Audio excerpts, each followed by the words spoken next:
Assalamualaikum warahmatullahi wabarakatuh. Berikut ini adalah laporan rencana aksi perubahan biodata peserta. Nama Imam Mauludin, sarjana pendidikan, tempat tanggal lahir Cirebon 17 Agustus 1995, NIP 19951720242110022, jabatan sebagai guru mapel PAI dan budi pekerti, unit kerja SMP Negeri 1 Kedaung. Adapun medsos itu YouTube-nya Imam Mauludin. Latar belakang masalah dari permasalahan ini adalah berdasarkan Undang-Undang Nomor 20 Tahun 2023 tentang Aparatur Sipil Negara, Pasal 1 Ayat 2 menyatakan bahwa aparatur sipil negara terdiri dari pegawai negeri sipil dan pegawai pemerintah dengan perjanjian kerja yang diangkat oleh pejabat pembina kepegawaian dan diserahi tugas dalam suatu jabatan pemerintahan atau diserahi tugas negara lainnya dan diberikan penghasilan berdasarkan peraturan perundang-undangan. Maka sebagai seorang pegawai pemerintah dengan perjanjian kerja haruslah bekerja sesuai dasar hukum. Masalah yang ditemui adalah kurangnya motivasi siswa untuk membaca Al-Quran dan kurangnya budi pekerti atau akhlak yang baik disebabkan oleh metode belajar yang mungkin membosankan.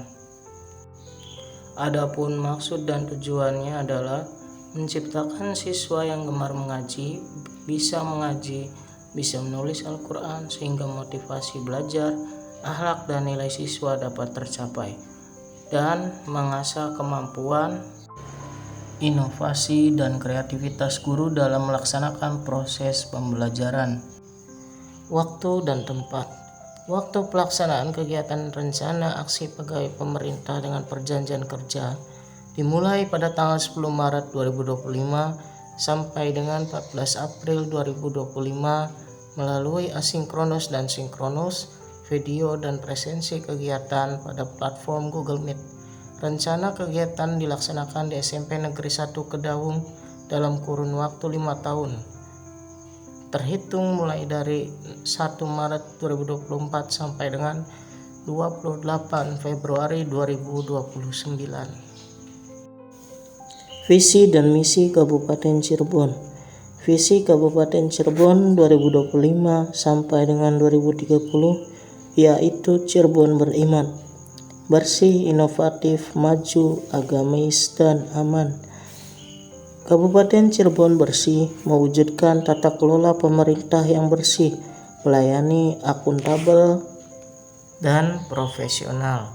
Kabupaten Cirebon inovatif menciptakan ekosistem inovatif di pemerintahan dan masyarakat. Kabupaten Cirebon maju menciptakan masyarakat modern yang tidak meninggalkan jati diri adat dan budaya. Kabupaten Cirebon agamis menguatkan toleransi antar umat beragama sesuai dengan keyakinan para pemeluknya. Kabupaten Cirebon aman menciptakan lingkungan yang asri, aman, dan nyaman. Visi misi SMP Negeri 1 Kedaung. Visinya adalah menciptakan peserta didik yang berakhlak mulia, berkarakter, berprestasi, berbudaya, menguasai ilmu pengetahuan, teknologi, dan peduli lingkungan. Misinya adalah meningkatkan keimanan dan ketakwaan terhadap Tuhan Yang Maha Esa. 2. Menumbuhkan pendidikan karakter dengan mewujudkan lingkungan sekolah ramah anak. 3. Melaksanakan pembelajaran yang kompetitif, kreatif, dan inovatif di bidang akademik dan non-akademik berbasis ilmu dan teknologi. 4. Membangun kehidupan sekolah yang berdemokratis dan berbudaya positif sesuai dengan profil pelajar Pancasila. 5. Meningkatkan kepedulian warga sekolah terhadap lingkungan dengan menerapkan 5K: kebersihan, keamanan, ketertiban, keindahan, kenyamanan, kekeluargaan. Tupoksi P3K Guru. Tupoksi aparatur sipil negara secara umum telah tertuang dalam Undang-Undang Nomor 5 Tahun 2014 tentang ASN aparatur sipil negara. Adapun tupoksi guru tertuang pada Undang-Undang Nomor 14 Tahun 2005 tentang guru dan dosen dan diturunkan pada Peraturan Pemerintah Nomor 14 Tahun Nomor 74 Tahun 2008 sebagaimana telah diubah pada Peraturan Pemerintah Nomor 19 Tahun 2008 tentang guru bahwa guru wajib melaksanakan beban kerja mencangkup kegiatan pokok antara lain 1. Merencanakan pembelajaran atau pembimbingan. Nomor 2. Melaksanakan pembelajaran atau pembimbingan. Nomor 3. Menilai hasil pembelajaran atau pembimbingan. Nomor 4. Membimbing atau melatih peserta didik. Nomor 5. Melaksanakan tugas tambahan yang melekat pada pelaksanaan kegiatan pokok sesuai dengan beban kerja guru. Berikutnya adalah struktur organisasi SMP Negeri 1 Kedaung. Sekolah kami dipimpin oleh Kepala Sekolah Ibu Haja Yeni Suryani Karyawati SPD MM dan diwakili oleh 4 wakil kepala sekolah. Yang pertama adalah wakil kepala sekolah bidang kurikulum yaitu Ibu Mariam SPD, wakil kesiswaan yaitu Ibu Yuliawati SPD MPD, wakil sarana dan prasarana Bapak Tajudin SAG, dan wakil di bidang hubungan masyarakat yaitu Bapak Hartanto SPD. Adapun komite sekolah yaitu Bapak Sudirman dan kepala perpustakaan yaitu Ibu Haja Suharti Julia SPD dan kepala tata usaha yaitu Bapak Budiman SE. Isu yang diambil adalah berkurangnya nilai indeks karakter siswa yang menurun dikarenakan kurangnya motivasi peserta didik dalam membaca Al-Quran dan masih terdapat peserta didik yang nilainya kurang dalam bacaan maupun penulisan Al-Quran. Solusi yang diterapkan pada rencana aksi perubahan saya di sini adalah menerapkan pembelajaran yang menarik dan dalam prosesnya berpusat kepada siswa, yaitu 1. Metode Iqra dalam membaca Al-Quran. 2. Metode Ummi dalam menulis Al-Quran.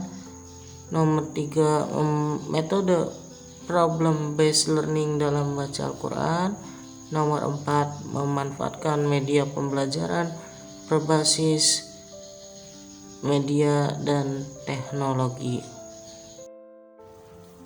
Adapun rencana aksi kerja, nama kegiatan yaitu yang pertama menyusun rencana pembelajaran yang berorientasi dan berpusat pada siswa. Kemudian nama kegiatan mempersiapkan bahan ajar yang sesuai dengan pendidikan agama Islam.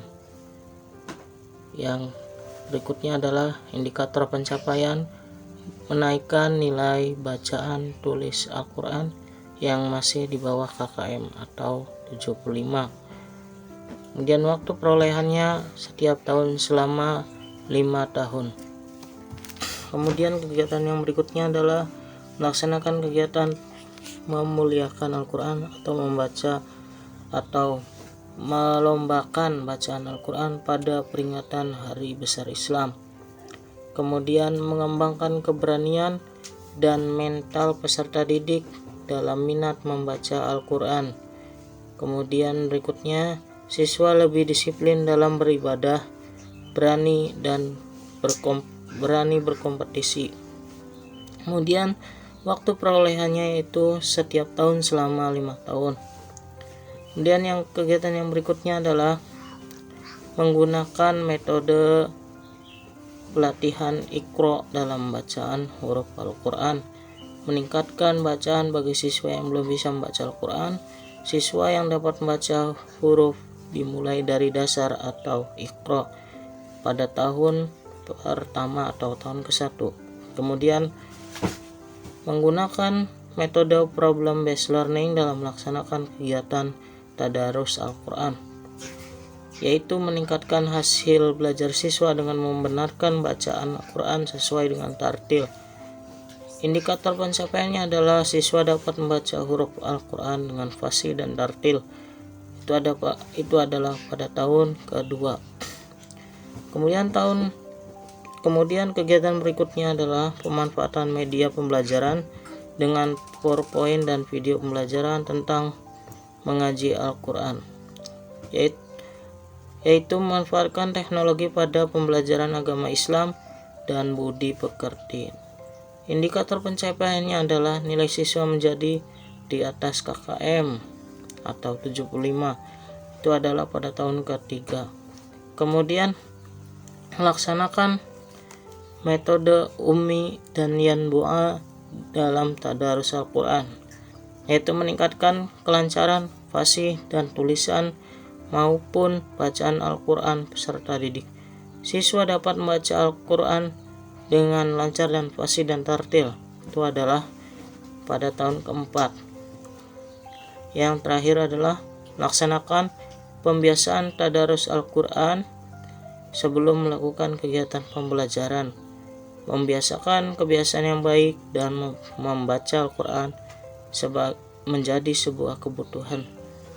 Siswa dapat mencintai kitab Al-Quran dan nilai menjadi lebih baik dan konsisten di atas KKM atau 75. Itu pada tahun kelima. Kesimpulannya adalah model pembelajaran dan pembiasaan guru dalam melaksanakan pembelajaran tadarus Al-Quran sangat mempengaruhi pada nilai peserta didik. Dari identifikasi masalah yang dipilih, yaitu menerapkan pembelajaran yang menarik dan dalam prosesnya berpusat kepada siswa. 1. Metode Iqra dalam membaca Al-Quran. 2. Metode Ummi dalam menulis Al-Quran.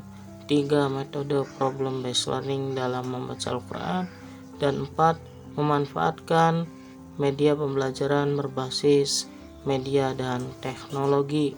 Mungkin hanya itu yang bisa saya dapat sampaikan. Kurang lebihnya mohon maaf. Sekian dan terima kasih. Saya Imam Mauludin, SPD, pamit. Assalamualaikum warahmatullahi wabarakatuh.